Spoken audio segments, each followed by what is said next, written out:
বাংলার সুয়েজ খাল খ্যাত ঝালকাঠির গাবখান চ্যানেলের নাব্যতা ফিরিয়ে আনতে চলছে ড্রেজিং।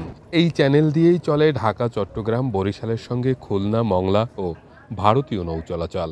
দীর্ঘদিন কার্যকর ড্রেজিংয়ের কাজ না করায় চ্যানেলটির নাব্যতা আশঙ্কাজনকভাবে হ্রাস পেয়েছে। তবে ধীরগতির ড্রেজিংয়ে ব্যাহত হচ্ছে নৌযান চলাচল। এতে দক্ষিণাঞ্চলের সাথে নৌপথ নির্ভর ব্যবসা বাণিজ্য মারাত্মকভাবে ক্ষতিগ্রস্ত হচ্ছে। ঝালকাঠির সুগন্ধা বিষখালীর সঙ্গে পিরোজপুরের সন্ধ্যা নদীর সংযোগ ঘটিয়েছে ১৬ কিলোমিটার দৈর্ঘ্যের গাবখান চ্যানেল। ব্রিটিশ শাসনামলে ঝালকাঠি অংশে প্রায় ১০ কিলোমিটার নদী খনন করে এ সংযোগ ঘটানোর মাধ্যমে ঢাকা, চট্টগ্রাম, বরিশালের সাথে খুলনা, মংলা, মোড়লগঞ্জ, কোলারহাট সহ গুরুত্বপূর্ণ নৌবন্দরগুলোর দূরত্ব প্রায় ২০০ কিলোমিটার কমিয়ে আনা হয়। কিন্তু দীর্ঘদিন কার্যকর ড্রেজিংয়ের কাজ না করায় চ্যানেলটির নাব্যতা আশঙ্কাজনকভাবে হ্রাস পেয়েছে। বাংলাদেশের একমাত্র স্মার্ট সিটি বসুন্ধরা এখন আরো নিরাপদ, আধুনিকতায় আরো এক ধাপ এগিয়ে। সেই সাথে মোহনা সহ বিভিন্ন স্থানে জেগে উঠেছে অসংখ্য চর।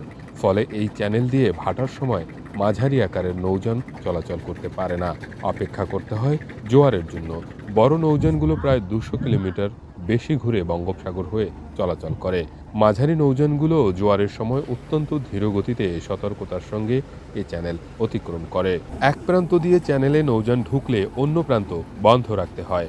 ৫ মাস আগে চ্যানেলটি খননের জন্য ড্রেজার মেশিন পাঠানো হয়। তা দিয়ে চলছে ড্রেজিংয়ের কাজ। তবে ধীর গতির ড্রেজিংয়ের কাজের জন্য পণ্য পরিবহন মারাত্মকভাবে ব্যাহত হচ্ছে। আমরা চট্টগ্রাম থেকে কয়লা নিয়ে এসে মংলার উদ্দেশ্যে রওনা হয়েছি। আমাদের অনেক সময় লাগে। গাবখান চ্যানেলে যদি ঠিক মতন খনন করা হতো তাহলে আমরা অল্প সময় গন্তব্যস্থানে মালটা পৌঁছতে পারতাম। জরুরি ভিত্তিতে চ্যানেলটি খনন করে নদীপথ নির্ভর এ অঞ্চলের অর্থনীতির চাকা সচল রাখতে উদ্যোগ নেওয়া হচ্ছে। গাবখান চ্যানেলের যে এন্ট্রান্স পয়েন্ট ঝালকাঠির প্রান্তে, এখানে দুই সাইডটা হতে একটু ন্যারো হয়ে গেছে মুখটা। তো এটাকে প্রশস্ত করার জন্য চাহিদা আপনার মালিক সমিতির চাহিদার আলোকে এখানে বিআরডব্লিউডি একটা ড্রেজার প্লেস করা হয়েছে। হয়তো ড্রেজিং কার্যক্রম আমাদের চলমান আছে। আমরা কিছু মাটি কাটছিও, একটা কাটিং আমরা শেষ করে ফেলছি। এই তো কিছুদিন আগে ড্রেজারটা একটু যান্ত্রিক সমস্যা হয়েছে, হাইড্রোলিক ইঞ্জিনের ট্রাবল দেখা দিছে। তবে সেটা মেরামতের জন্য কিন্তু আমরা প্রয়োজনীয় ব্যবস্থা অলরেডি গ্রহণ করছি। ড্রেজারটা যদি স্মুথলি আমরা চালাইতে পারি, হয়তো আশা করি আগামী ১০-১৫ দিনের ভিতরে হয়তো কাটিংটা শেষ হয়ে যেতে পারে।